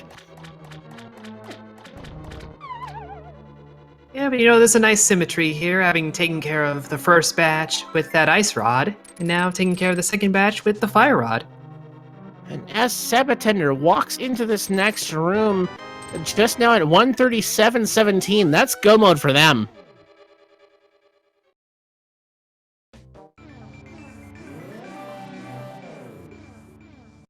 Yes, that was the yes 1-up. I will agree to you that pun was pretty marginal.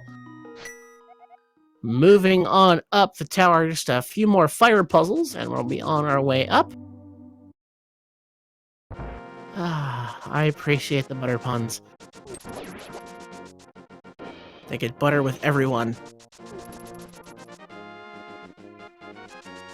Climbing up the tower past some eyeballs, making sure not to despawn Ganon's tower along the way. Chisame in to go visit 2 Helmosaurs. Taking them down and just checking a few more chests, hoping to find the silvers. Though he doesn't know that he missed out on the silver arrows that are in Ice Palace. So just a little bit out of his way. And Chloe Prower, you cannot banish me to the land of lakes. I'm already there.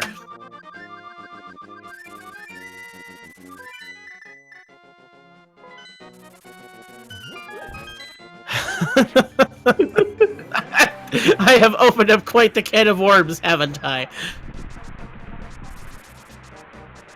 Alright, down goes Moldorm 2 for Chisame.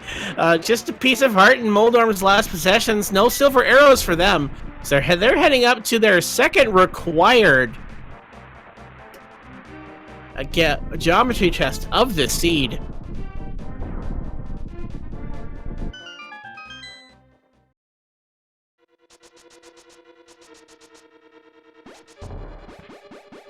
Alright, so we're going to go ahead and take care of this. Let's see what kind of patterns we get today.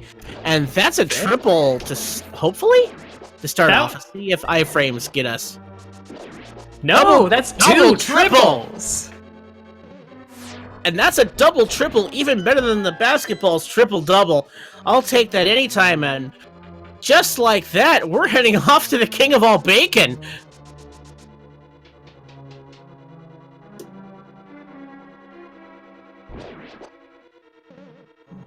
I'm going to take a double triple over the triple double in basketball. That's very impressive to get just the right pattern and to make it all happen. All right, Ganon, what have you got to say for us today? Nutrition experts, half our daily dose of grains come from something I couldn't read fast enough. Come from whole grain products, such as toast, that you could put butter on. Buttered toast. All right, we are into phase 2 of the Ganon fight already. Butter sword, red mail, all the hearts we could ask for, half magic. There isn't much between Chisame and victory here, aside from a series of unfortunate Ganon falls. Yep, even a hug or two is not going to turn the tide there. And there is the one thing of, when will Ganon hold still? Ganon has learned the master strat of just not being corporeal. If you can't exist in the physical world, you can't be hurt. All right, one more swing if they ever hold still. Now, one thing to note, Sab0tender is faced with this same bit of, RNG here. Chisame focusing on making sure that they get their torch glitch in as they're faced with a silverless Ganon. Yep, they are taking care of it pretty solidly. With half magic, you're not so worried about having enough magic and using the fire rod to speed up this fight just a little bit. Fortunately missing that spin there, but landing that one, we're just a few more spins away. I don't think that was quite a hit there. That one definitely was.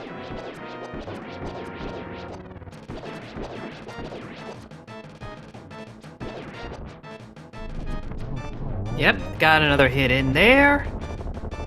We're got a little bit of hug. Gonna be getting close to the end of this fight here in just a moment. I imagine one, maybe two more spins. And that's the end of it, folks. Explosions going up in chat. Get your GGs in. Just a 1x3 bridge and a little bit of fanfare as all this separates Chisame and victory for Team Kappa. And as we cross, I'm happy to announce that Chisame has finished this race in first place with official SRL time, 1 hour, 42 minutes, and 26 seconds. GG. As the Triforce tells us there.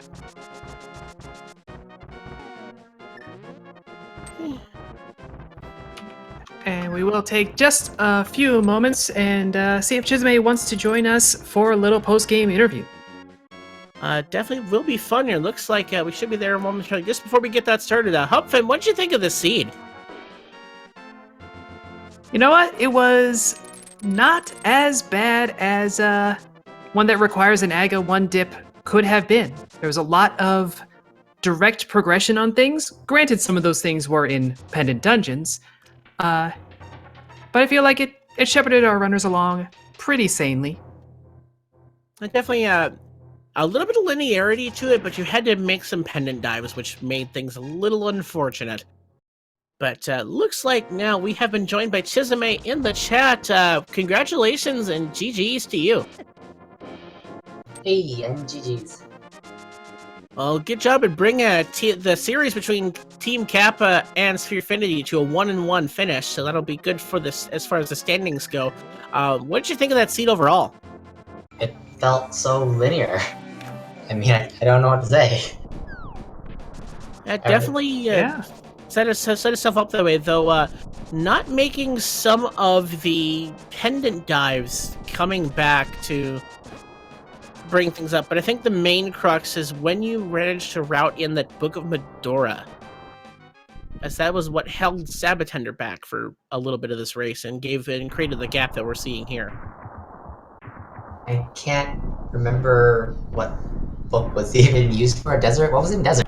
Oh gosh. All right, Desert held Quake. Ah, quack. Yes, the book ultimately was not technically required, as we could have double dipped Swamp and found the flute there, but getting the book was so much faster. Yeah, I was thinking logically, I have my notes written down that it wasn't required. I couldn't remember why. But the Graveyard Ledge book, I felt like a fool running around North Hyrule so much. Well, North Hyrule had a lot of value between that and the fire rod on the Lumberjack Ledge. Hammer on Bumper Cave. Hey, how about that Yeesh. hammer locate? How about that just that area just to the west or the east of the forest, coming up with two major progression items? I'm just sad I didn't do Thieves Town first, since the big chest didn't have anything. I remembered, oh yeah, I should probably check Bumper Cave going out of Skull Woods since it's pen. Well, I've already checked it. I guess I'm gonna gamble, or not gamble, but I'll be thorough and check Graveyard Ledge for Cape. It's like, nope, Cape's not there. Run into Vu, there's Cape. Yeah, you actually wound up leaving pretty much all of Village of Outcasts off to the side for a while, which included the lamp. So we saw a number of dark rooms that ultimately weren't really necessary, but still well navigated. I was actually considering just doing Dark Aga once I learned Fire Rod was there. I'm like, I'm not gonna find the lamp. I guess I'll just do Vu, and then I'll circle down before I run up into do Aga. It's like, oh, no, never mind. Whoops. Well, definitely a good thing to go through the Village of Outcasts and not force yourself into a dark aga, as that's not fun, I can imagine. Something I wouldn't even begin to think to attempt. Definitely a lot easier with Fire Rod, but yeah, not quite the funnest dark rooms. Definitely, and it should feel good having brought this series to a tie here and giving your team 3 points as we make it our way through the first week. Always feels good to walk out with a win. How are you looking for the going forward in this league? Do you expect to be playing in week 2? I think I'm playing in week 2 if my matchup's on Sunday. Otherwise, I'm not too sure if I'm playing yet. How about going down throughout the rest of our schedule? Are you looking forward to, say, the Crossworld Key Sanity or the co-op? The co-op would be interesting, but sadly I'm not available that week. Crossworld Key Sanity, very fun as a casual run. I don't know about competitively, but everyone should definitely do at least one of those. It'll be interesting to see how the rest of this league pans out. A lot of fun races coming up ahead, and I'll definitely hope to see you a few more times as we push through there. I'm not going anywhere.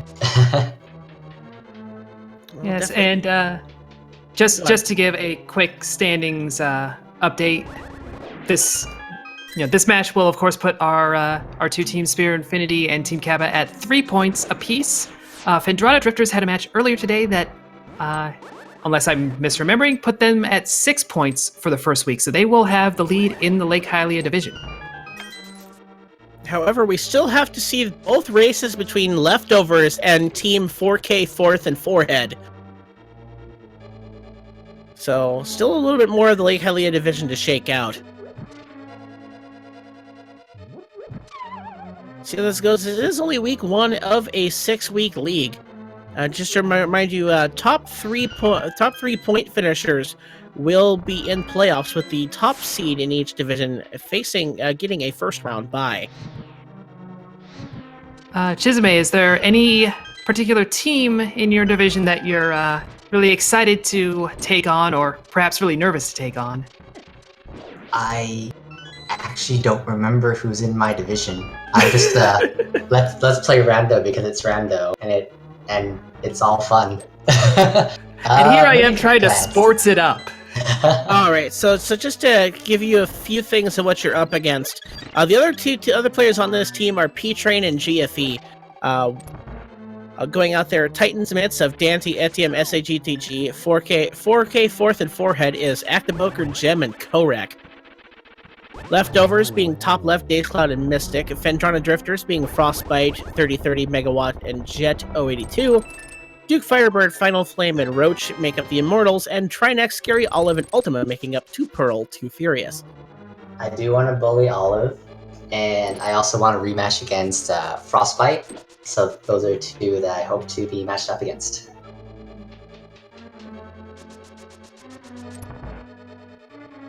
Well, on the subject of matchups, we have Sab0tender making the second matchup against Aghanim. And I must say, impressive double-triple on that Agatu fight. That was definitely some execution on Agatu that I have not seen in quite a while. So props to you, Chisame.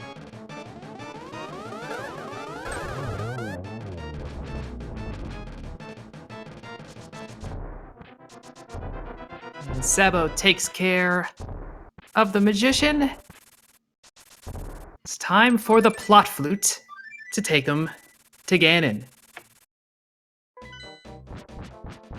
Just a little bit of Deus Ex Flute now, as Flute doesn't normally work in the Dark World, but does at that point? I mean, Zelda games aren't known for a consistent logical plot. I mean, did somebody fire the continuity guy just before this started? Alright, so we're into, that's the end of Phase 1 here, now heading into Phase 2. Pretty sure Phase 2 is already over at this point, just a matter of waiting for the animation to play. Such as Gold Sword Ganon. All these slashes purely for rage. Now, the real rage slashes begin as, after this one, Ganon will not hold still for quite a while. 1, 2, 3, 4, 5, 6, 7. 7 teleports in a row. And shoutouts to the Base Beast for the cheer of 128 bits. Thank you for helping keep the lights on here at Speed Gaming.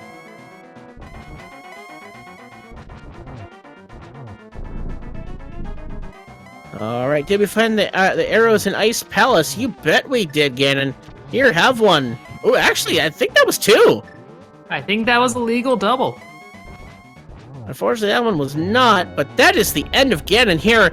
Get your GGs in chat, folks. Just a little bit of fanfare and a 1x3 bridge is all that separates Sab0tender and the end of their race. And I am happy to announce that once he crosses the bridge, that is an SRL finish of 1 hour, 52 minutes, and 42 seconds, with a second place for Sab0tender and Team Spherefinity. Alright, and Sab0tender should be joining us in the interview booth in just a moment. Chisame, before they join, any final thoughts? It was a fun scene. There's not much to say. I mean, the Yakita left side swamp and Aga slowed us down, but it was a good one. I hope everyone enjoyed it. Absolutely, and we've now been joined in the chat by Sab0tender. GG's to you. Hey guys, GG Chisame. GG, Sabo. Alright, so what are your overall thoughts on that seed? Well, I've had a little time to figure out where I went wrong, and I think it was the book. I put off the book a little too long, because that was kind of one of the key pieces of the logic today, and yeah, I felt like I just kind of routed it a little bit dumb, and that one was definitely one of those spots that cost me today. I mean, not technically required, depending on how things shook out, but definitely speedier than the way they would have pointed you elsewise. Yeah, definitely. I thought that if Chisame had kind of done the same kind of stuff that I had done, it would have been pretty close, because, I'm not terrible at this, but he he got there a lot earlier to that chain of items, and so that makes a lot of sense that he finished 10 minutes ahead of me. So, it is what it is, but I had fun. Yeah, you definitely made a lot of early checks that were, from our point of view, gambles, but they wound up being ones that Chisame also took a look at. So had any of those paid off, I think things would have swung dramatically in your favor instead. That was also kind of frustrating at the start. I thought, I'm up against someone who's pretty solid here, so I'll take a couple of quick early gambles and just nothing paying off there. So, yeah, that was too bad. It's just one of those times where, props for following up on those low percent gambles. I mean, sometimes that pays off. It's just one of those times where randomizer will randomizer and just not give you what you want. Yeah, true. All right, so looking forward in the tournament, this is the end of week 1 for your team with you having 3 points. Still 2 teams yet to play. How do you feel going into week 2, or will we see you up playing? We've got such an excellent team. I'm so glad that GFE and P-Train recruited me. So I feel like I'm kind of the weak link here, but I think we're all pretty solid. So looking forward to weeks ahead. I'm going to be in for next week, so you can look forward to seeing me again, hopefully with a different result. But I'm really excited about this league. It's going to be a lot of fun. Definitely, it is interesting. Just bringing in the extra wrinkle of being, it's not just a one-on-one race. There's 2 other players counting on you to execute and put your team ahead. Yeah, no doubt. There's that little bit of added pressure. I was feeling it, like, oh my God, because GFE, he nailed it in his first match there. So I thought, okay, I got to kind of carry my part of the team's load here. So definitely factors in. Yeah, but unfortunately, it also means that one loss throughout the 6-week season, not the end of the world. It's plenty of races that your entire team gets to work through. Yeah, very good point. But overall, GG's to everyone involved here. I'm. Any other questions, Hupfen, or just final comments from Sab0tender? No, I think we can leave it for last comments from our runners. So just shout outs to you guys, Bungie and Hupfen, for taking care of commentary today. Awesome. Thanks for doing that. And set Capitalism as our tracker today. Thanks a lot, buddy. Thanks, team. All right, and we're going to go ahead and head on toward closing the broadcast. Don't forget to give a follow to the Speed Gaming family of channels, Speed Gaming and Speed Gaming 2 through 6, as well as ALTTP Randomizer and ALTTP Randomizer 2 through 5. Lots coming up here in the A Link to the Past Randomizer League. Take a look at the league website, or perhaps join the league Discord to find out how things are going. Definitely will be a lot of fun. Some matches coming up in the future. As far as Speed Gaming overall, keep it locked right here, because in a few minutes, we will have the Wind Waker Randomizer tournament between Bright Wolves and Joy Sparks. And looking ahead to tomorrow, channels have not yet been assigned, but there's a lot of fun stuff to be watched tomorrow. We have some Azure Dreams early on in the morning, not one I'm familiar with. And if you're up for late night, there's some Super Metroid Prodigy on later tonight, very late into the evening. Some more Link to the Past Randomizer League tomorrow between Houston Baba and Super Nintendo Taylor, as well as some daily races. Kirby's Dream Land, more of the Francophone Link to the Past Randomizer Tournament, more Wind Waker Randomizer, Super Mario Brothers 3 Randomizer, more of the Super Metroid Prodigy, and some Ocarina of Time Randomizer. Lots of fun stuff, as well as some Final Fantasy 1, and of course, the Link to the Past Randomizer daily races. So keep it locked here on Speed Gaming, folks. There's a lot to be seen. Yeah, if you like randomizers, you are in the right place. We've got almost all of them at this point. I will be excited for when there's a chance for Super Mario RPG, the newest hotness in randomizer, making its way onto the Speed Gaming family of channels. Also, speaking of a family of channels, don't forget to check out our other language that aren't English channels. Speed Gaming Espanol if you're a Spanish speaker, French, Speed Gaming Francais, Speed Gaming Deutsch, and Speed Gaming Portuguese. English need not be the only language to be running games fast.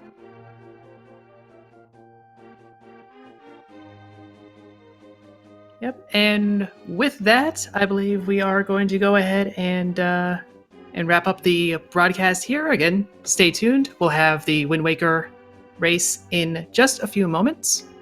But until next time, thank you all for watching. Thank you, Bungie, for helping with the commentary, and thank you to our runners, and really to everyone in the league. All right, and shout outs to those running the league and those keeping the lights on here at Speed Gaming. Good night and good rando.